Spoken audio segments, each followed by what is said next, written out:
Welcome to the ExecMBA podcast. I'm your host, Brett Twitty, and you are listening to a new episode. On this episode of the podcast, I'm excited to share my recent conversation with two leaders of our network of executive women, Caroline Clark and Anura Shrivastava. Caroline and Anura are both second-year students in our Executive MBA Class of 2021, and they recently joined us on the podcast via Zoom to share more about their background, to talk a little bit more about what New is up to this year, as well as highlight their advice for prospective students. I think you're really going to enjoy this conversation. So without further ado, here's my interview with Caroline Clark and Anura Shrivastava. Caroline, Anura, welcome to the podcast. Thanks so much, Brett. We're so excited to be here. Thank you. Excited to be here as well. Well, Caroline, you've been on the podcast recently. We talked about New through the years, the network of executive women. We've invited you back to talk about what's going on with the network of executive women this year. And we've invited Anura on to give our listeners an opportunity to get to know her a bit better and also for her to share her perspective on what New is up to. So thank you both for taking time out of your day for the podcast. Always appreciated. Anura, let's start with you. How are things going right now? You doing okay? Yeah, thank you, Brett. Yeah, things are going well. Darden is fast paced, but that's why I chose it. Can't believe we entered Q8. So lots of things happening. Last year has been great. No complaints.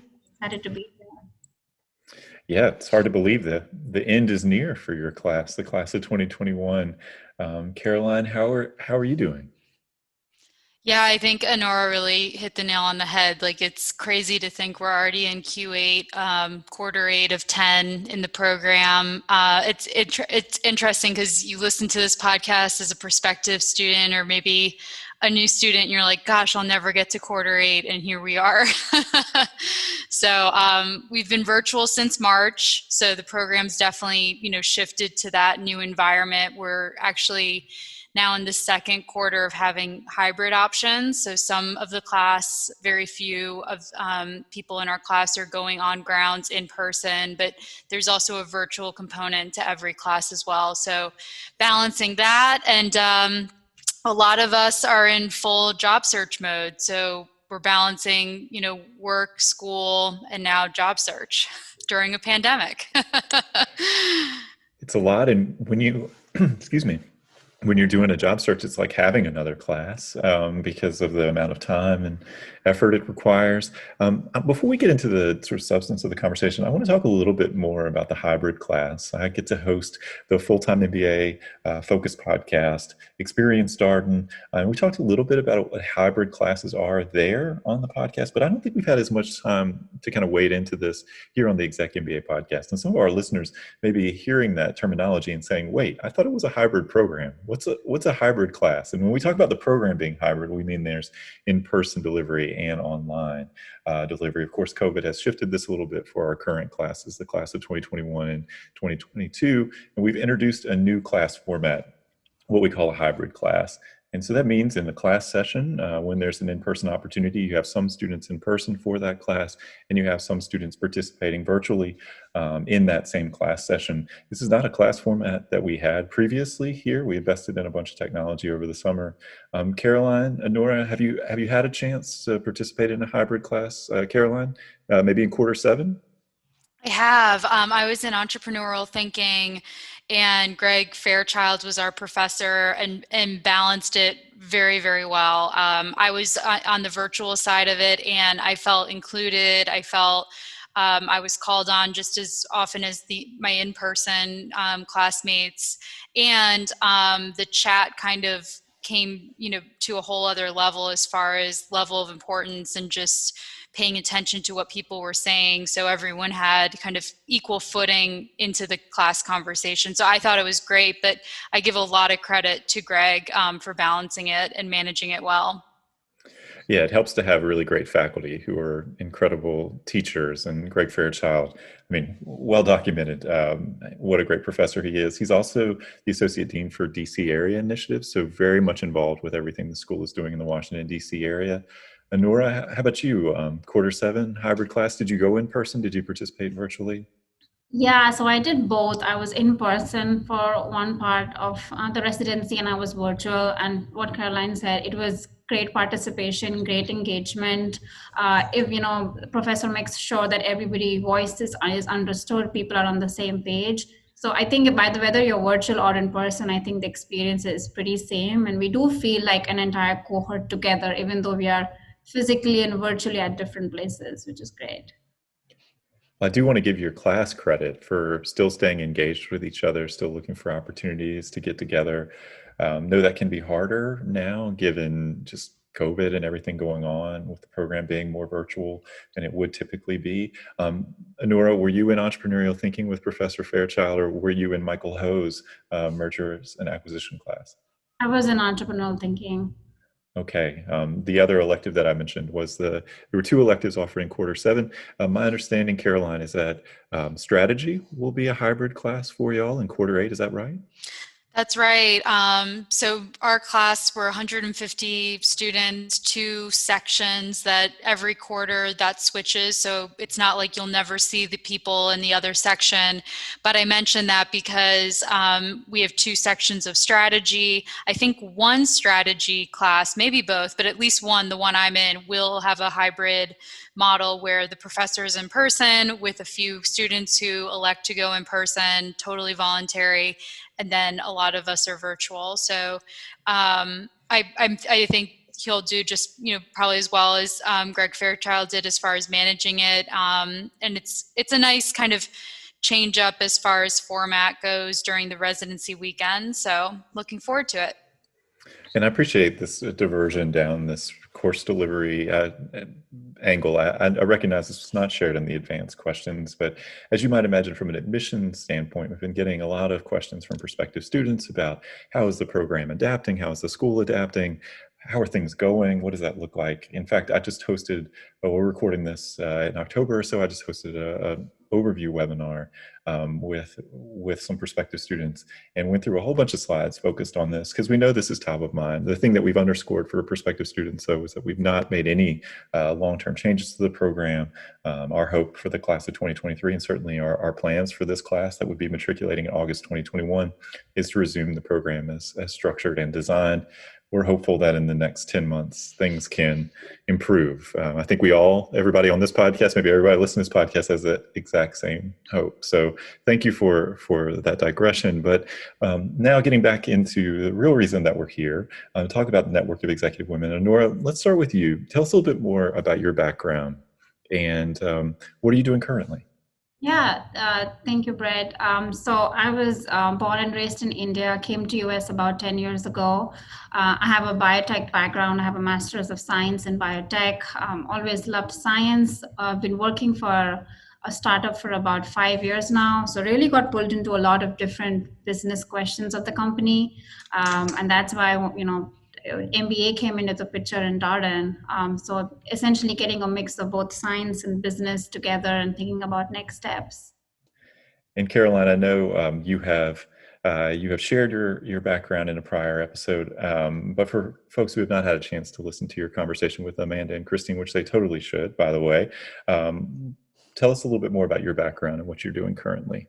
Sure. So I've been in HR, the talent space, for the last 10 or so years across different industries. I actually started in high school admissions at my alma mater, moved into IT government contracting, and then Marriott at the headquarters there during the Starwood acquisition. Most recently, I'm at the American Bankers Association leading the talent function for the organization, and I've been there, it'll be 4 years in February. I think what became very clear to me a few years ago is my interest and where I kind of got the most fulfillment for my job was working with business leaders to solve human problems, so to speak, and bringing solutions about that, whether that was through recruitment or talent development, restructuring a team, performance management. I got the most kind of out of my role when I was working on those issues or challenges. And so I took that as a sign to say, like, how could I do more of that work? And really what I came to was I'd love to be on the business side of an organization. And most likely would need, business skills to be able to do that. So an MBA quickly became a really common sense next step for me. Did research. I'm one of those people that researched for a pretty long time, over a year, before I even applied to a program.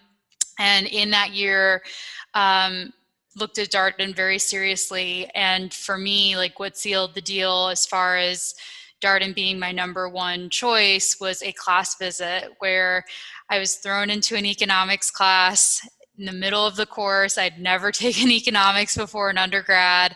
And I was not only super interested, but like somehow thought I could contribute and wanted to raise my hand. And as a guest in the class visits, you're not supposed to do that. So I did not do that. But I really remembered that feeling of wanting to contribute, and thought, like, if that's how I feel 45 minutes into a visit, how will I feel 21 months after this program? And so applied to Darden in the first round. Was very fortunate to get in, and I've been in the program now, classmate, of course, of Anura's, for over a year, which is hard to believe. It's really flown by, but it's been, we've covered a lot of ground as far as content, finance, accounting, a lot of leadership classes as well, and have just learned a lot. And I think we've all surprised ourselves by how much we can handle, and probably more than we ever thought we could. I want to talk about the what you can put on your plate, how much you can handle into the equation. Obviously, we've invited you here not just to talk about your backgrounds, but to talk about the network of executive women. It's one of now over 10 student organizations we have in the Executive MBA program. And the thing that is interesting to me, I think interesting to our prospective students, is you are all so very busy.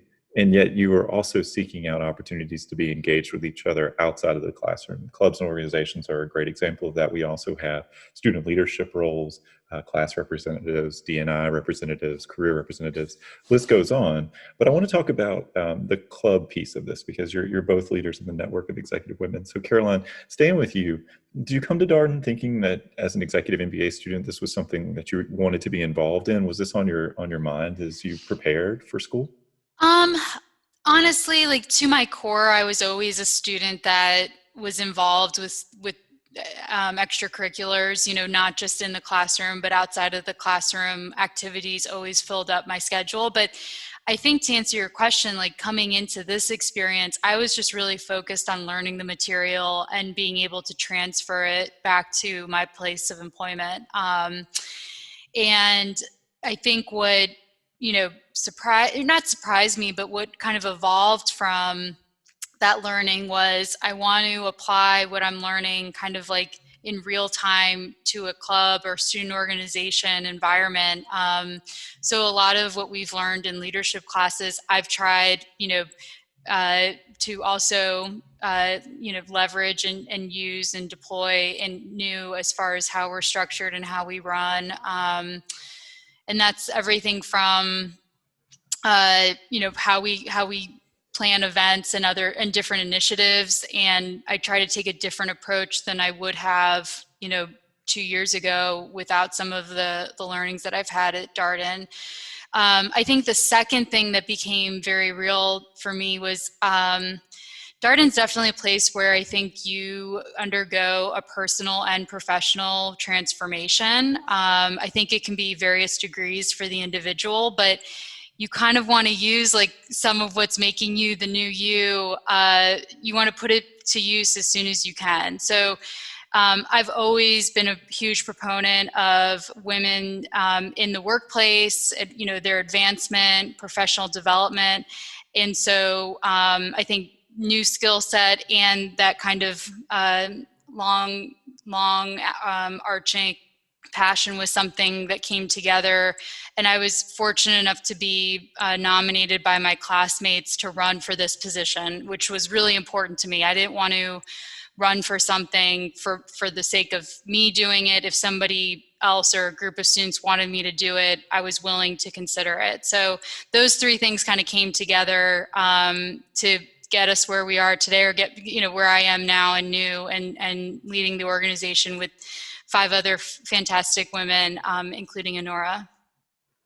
I love that idea of student organization as a laboratory where you can apply some of the things that you've been learning in class and use some of those new skills and muscles that you've been developing in class. Anura, how about you? Did you come to Darden with the idea that, you know what, I'm going to seek out extracurricular opportunities, or is this something that kind of occurred to you over the course of your experience? Yeah, that's a great question. I think coming in, so if I take a step back and think more about Darden, what attracted me to Darden was number one, the case method. And I think number two was the people. As soon as I interacted with the cohort in the current class, I just knew this was where I wanted to get my MBA. This was my calling. Thinking about extracurricular, I always had that in mind. I knew I want to take a leadership position. Which one that would be, I didn't want to frame that too much. But coming in, a big part of MBA is, connecting with your cohort, doing that networking, and taking a position, a leadership position is a great way to connect with, with your cohort and even broader outside Darden network. So I always had that in mind. New was just organic to me. I still remember the email I got from Amanda welcoming all of us as prospective students, and I knew that I wanted to be a part of something like this. And to Caroline's point, I was fortunate to be selected by my cohort to represent new, and I think so far it's been a great experience. I think we've done a lot of great initiatives, and I just want to see new grow bigger and better. And I think I mean, a lot of really great points there as well. What's been interesting to me is I think it's the sort of the snowball rolling down the hill aspect of student organization life. So we had, a couple organizations, and then we had 5 organizations. Now we have over 10. And in fact, I think 3 interest groups that have been started by our brand new class of first year students.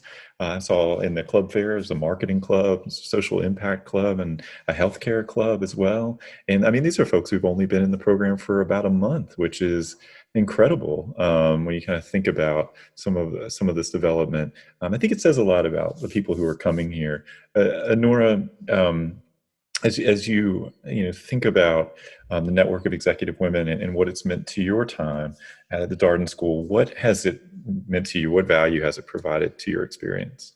Yeah, thank you for that question. I think it's been a great experience, connecting more closely with my cohort, inviting speakers to come in and talk to us about their career journey, connecting with prospective students and just giving them a peek of what Darden is like. I know I leveraged a lot of people's time when I was a prospective student. This is a great way for me to give back. I also led the mentorship program of this year, which is kind of an important area in my bucket list because I have leveraged so much from mentors, both personally and professionally. And to have some kind of a structure and system at Darden was a great resource. So I think both in terms of programs, to what Caroline mentioned, applying what you learn on a Saturday and applying it to something happening on a Wednesday has been great. But just the idea of getting more talent in, getting more exciting speakers, and just leveraging the network has been a great experience.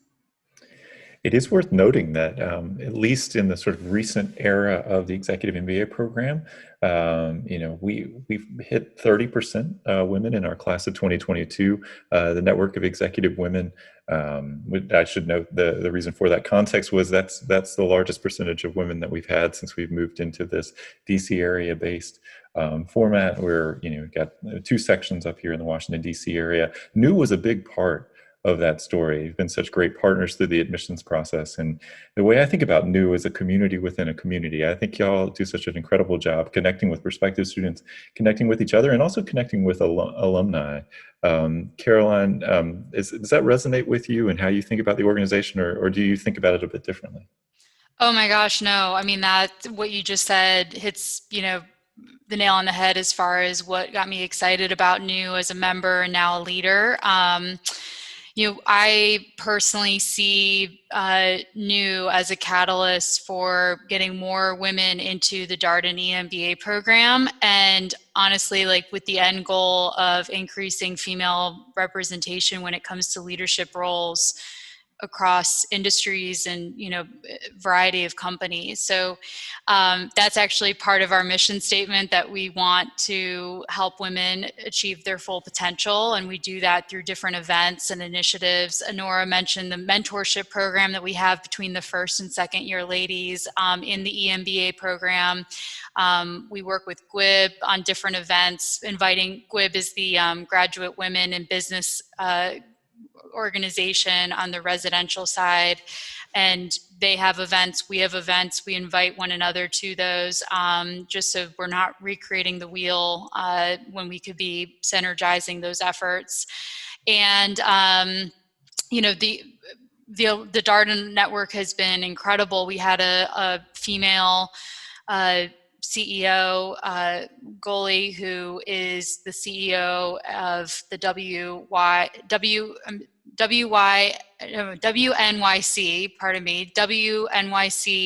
Media Group. And she came in and talked about her leadership experience in the radio and media industry. So we're very intentional about why we're here, to get more women in the program, get them to those leadership seats, and then have them come back and talk about that experience. So until we reach 50% or more, we're going to keep working on that goal. And I appreciate that, and we appreciate NU being such great partners to us. And I shared that 30% number to say, gosh, this is great. We've made strides, but certainly not the end goal at all. And I think we talk about diversity at Darden, and we talk about it very broadly, certainly, because we are trying to put together a cohort with as much difference as possible. But we're also thinking about things like racial ethnic diversity as well as gender diversity too. And so, and we are always coming back to that classroom experience. That is it. Both of you have talked about the case method here and the exchange of ideas and the exchange of perspectives. This is such a great opportunity for people to get out of their lived experience, their work experience, their bubble, so to speak, and to hear from people who think about things differently, see things differently, approach problems differently. That's the real richness of the Darden classroom. In addition to the great faculty, it's the peers that you have. And so I want to talk a little bit about how this is support that you provide to women who are considering the program, because you participated in a recent webinar that was moderated by my colleague Catherine Alford, and I will say I so appreciated the honesty and the sort of vulnerability of the participants.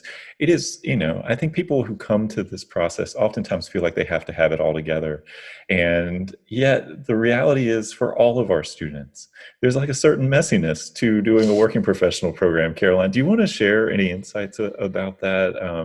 We talk about it a bunch here on the podcast. It gets written up like time management, but the reality is it's program management. How do you make all this work with the rest of your life? Absolutely. No, I think, something that NU's been really excited about is partnering with admissions for events like the webinar last week, where we talked about, like, if we're going to nicely bundle it, as you said, time management, but it's like the messy middle of, you're in this transformational experience, or at least this very overwhelming experience, and you're figuring out how to balance it. And what I love about having a group of just driven, high-performing women in a room together is you get to those really vulnerable questions and just that, overall tone pretty quickly in a conversation, and you're able to relate to one another in a much more real way. And that's, in no way a hit on the male students who are in our class, who are also great. But I think when you are seeing less representation of the group that you're in a larger context, you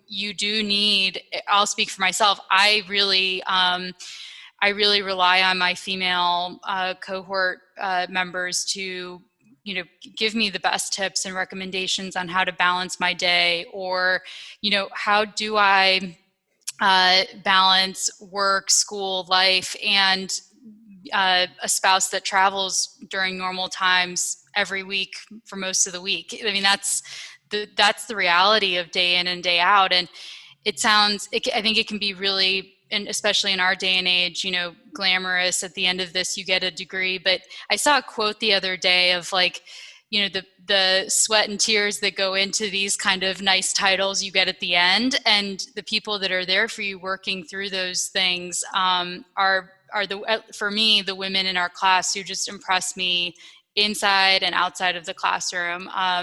So we are very intentional about reaching out to women when they start to express interest in Darden, when they start an application, when they are invited to interview, when they get into the program. We want them to know that we see them, we hear them, we care that they're interested, and then follow up with a series of events like this podcast conversation and other webinars, so they feel, they're not alone. There's a group of us and we want to be supportive.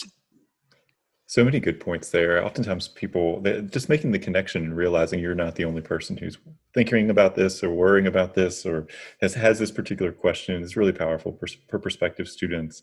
One of the things people all the time ask us from the admissions side, what's something that's hard for people in the program, or, what are the piece of advice that you have?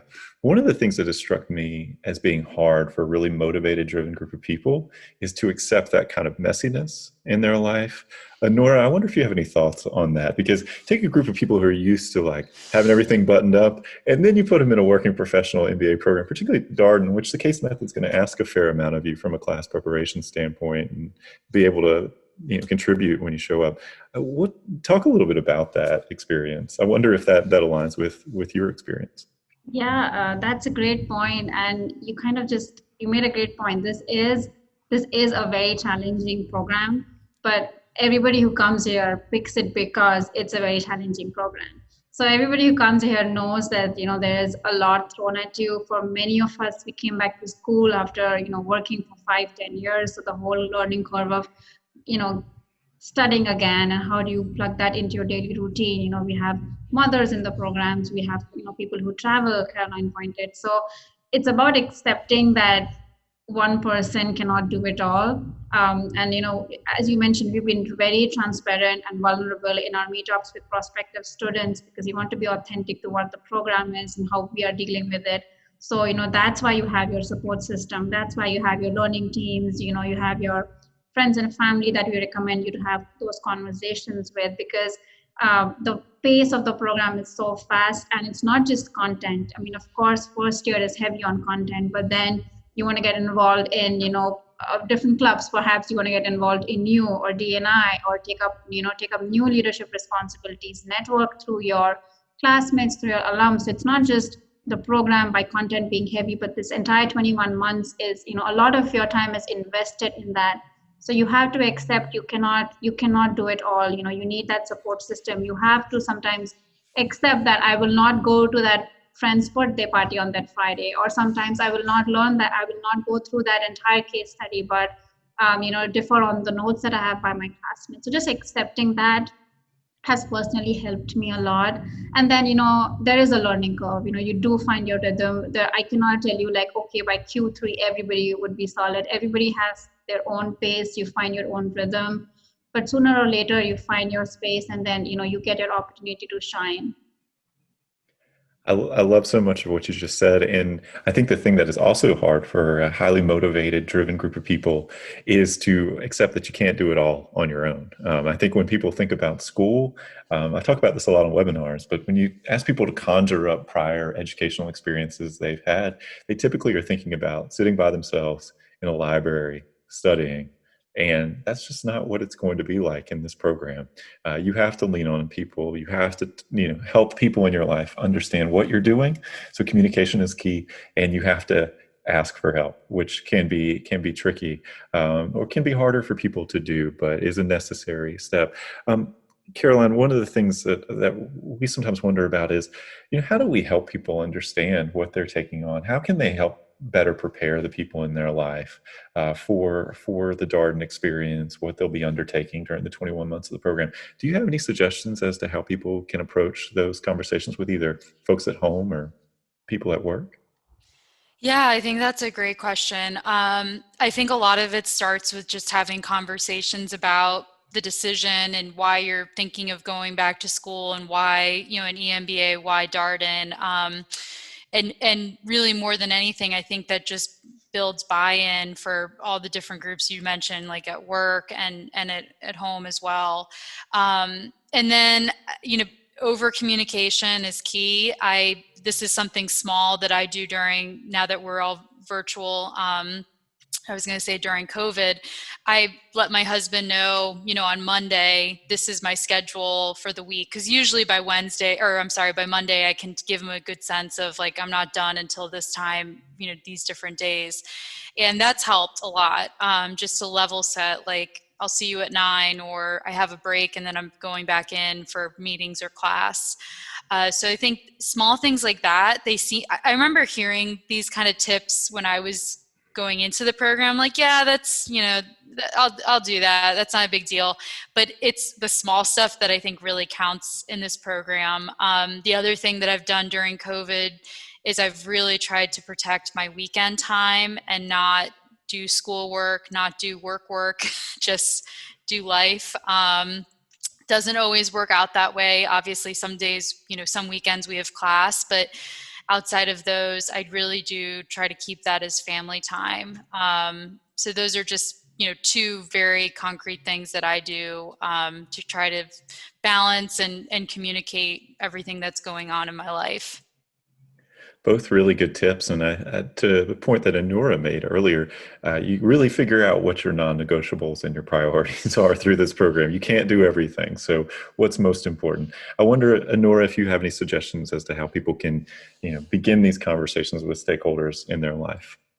Yeah, I think just to emphasize what Caroline pointed, I think communication is really key, as honest as you can be and as upfront as you can be. So if I know that my week is just crazy next week for school purposes, I have a great support system even at work. So I try to give them as much heads up as possible, and it's vice versa. Some weeks I just know work will take over my life, and then at that time I know school, I'll have to make it up either in the weekends or other time. The other thing that I do feel sometimes when there's a lot going on, you sometimes just have to unplug and be okay with that. I think it's time, to kind of re-energize, find your strengths again, and then come back with, refreshed mind and energies, because day in and day out, especially with here now with COVID and Zoom time, there is a lot of screen time. So sometimes it's just important to do that. But I feel that as long as you are, communicating with everybody and just raise a hand when something is wrong. I'll add that, there is great support of classmates, but even, faculty and admissions. There was a time that I had to travel outside the country. It was conflicting with the residency. I had such great support from the admissions telling me that, they'll help me figure it out. So yes, yes, it's strenuous, and the standard of education is very high, but the program works with your unique situation to make sure the experience and the standards still remain intact, but they can work with you. Absolutely. And there's an incredible team of people who support Executive MBA students while they're in the program. The program team, as they are known, we actually had them on a webinar a few weeks ago, just because we want everybody to meet these incredible people: Allison Price, Kathy Masloff, Callie Thompson, Laura Bordoni, Cheryl McGuff, Anna Fairs. They are all fantastic. They have such passion for the work that they do and love supporting these students. And I think we all have such respect for what the students in our Executive MBA program are undertaking, and we want to make their lives as easy as possible when they are together for class. So I appreciate all of these good tips. And of course, yes, you should be having these conversations now. If you're listening to this podcast, again, to Caroline's point, just even the motivational conversation, like, why am I thinking about this step at this particular time? Bring people into this process early and have these conversations often is generally a good way to approach it. So, Network of Executive Women is doing a lot. Y'all are a very active organization. Caroline, you talked about a speaker event that you had. I think we all kind of know WNYC. They have a lot of incredible podcasts for those people who listen to this podcast and just enjoy podcasts. But I wonder what you're looking forward to on the upcoming new event calendar. Sure. We co-sponsored a event regarding allyship and just having a conversation around what a good ally looks like at school, at work, in life. So that was actually last week. We co-sponsored that with our Diversity and Inclusion Committee student leaders, the Black EMBA student leaders, as well as Pride. This week, we're having a guest speaker about women, to talk about women and wealth. And that's something we're opening up to the residential ladies as well to join us. Next month, we're having a negotiation session, again, for the female audience, talking about, some great tips and how we can be better negotiators. And then, initiative-wise, I'll just mention a few things that we're doing that are kind of behind the scenes, but I think have an impact. Anura already mentioned the mentorship program between the first and second years. We have a class contribution feedback loop that we have every on grounds, where women take a survey, provide feedback as to how their fellow classmates are doing in the classroom. So thoughtful, so constructive, so helpful. And that feedback is then delivered to a buddy that then gives the kind of aggregated feedback to the person. So it kind of is tackling two things at once. One, giving what can be difficult feedback. Although I'll say the women are, super strong class contributors by and large in our class or our cohort. And then two, you get to, get real-time feedback from how people are seeing you or how you're showing up in class, which I think directly helps with executive presence in the professional world that we're all in as well. So that's something. We also do a lot of events with the first year ladies. We'll continue to do this in the spring, but we talk through electives and what you can expect, what classes, probably make the most sense if you're interested in X or Y, and just talking through the many choices that you have when it comes to electives. So those are just some of the things that we're up to and busy with as new. I want to talk about this feedback process that y'all have, because I think it's such an incredible thing. I mean, I've talked to so many students who say, I chose Darden because I knew I was going to have to speak up in class. And I think it's such a great opportunity to practice these kind of executive skills, right? Executive presence, communication, things that are critically important for leaders, for managers. Anura, where did this idea come from? Because I think it's awesome to formalize this. Because I think informally, we've seen students all the time come up and say, "Hey, you did a great job," or have you thought about speaking more, or whatever the case may be. Where did this idea come from? Yeah, so I think this originated originally in a very informal way. Us ladies, we were just connecting off one of the on grounds weekend, and this initially started.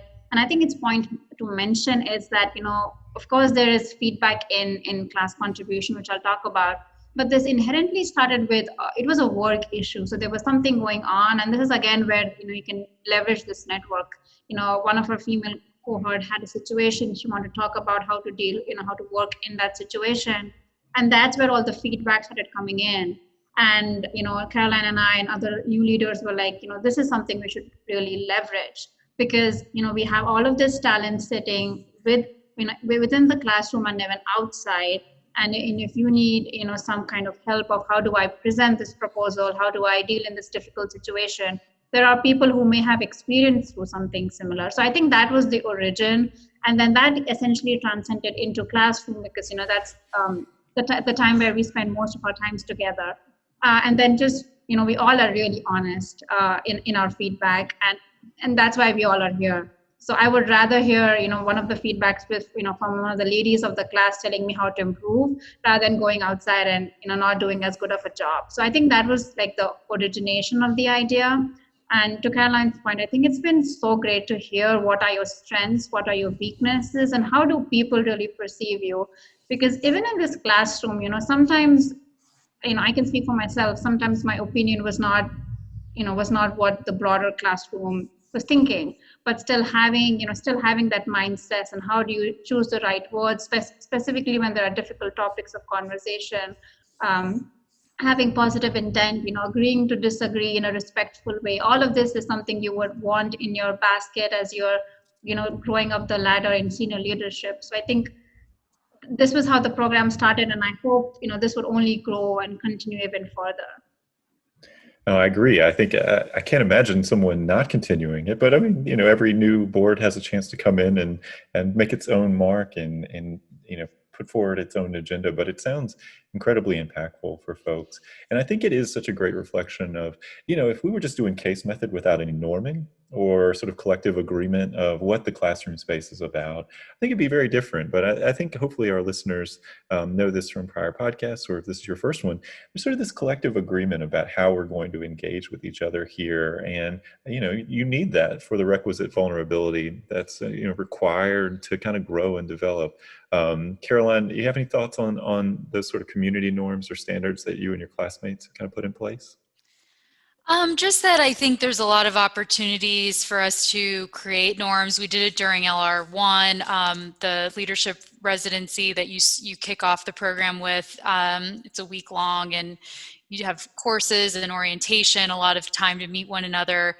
And, different professors give us a chance to return to those norms, create new ones, alter, change the existing ones. And I think that's really empowering. I think also to just add on to what Anura eloquently said is over the last year, I've gotten more feedback than I think my entire life combined. And that's a really good thing. I mean, I think I was hungry for feedback and I wasn't really getting it at work or outside of work, maybe as much as I was looking for. And you do get it quite a bit at Darden, but it's in a very, it's nothing to worry about. I think sometimes people hear feedback and they're like, oh my gosh, like, no, how can I opt out of that? But it's not delivered in that way. Like, we're all in this together. We all are showing up in this case method environment, and we're all going to get a cold call. We're all going to have to help one another out when we're don't have the right answer, or maybe need some additional help to get to the right answer. So I don't mean that in any way to say, I think it's a really positive thing that you get as much feedback and opportunity for feedback in the program. But I will say it's a lot of feedback, and it's good. I mean, because this is the thing about feedback, at least my personal belief is, it's not, if you're not getting it, it doesn't mean people aren't thinking that, so you might as well hear it, right? Because it's out there being thought of. So let's bring it to the table and talk about it. So I think that's a very positive part of the program. Well, Caroline and Anura, thank you for your time today. I wonder if you have any last piece of advice for our listeners, either about new or next steps, or whatever you might want to share with them. Anura, any piece of advice or tip you might share with our listeners out there?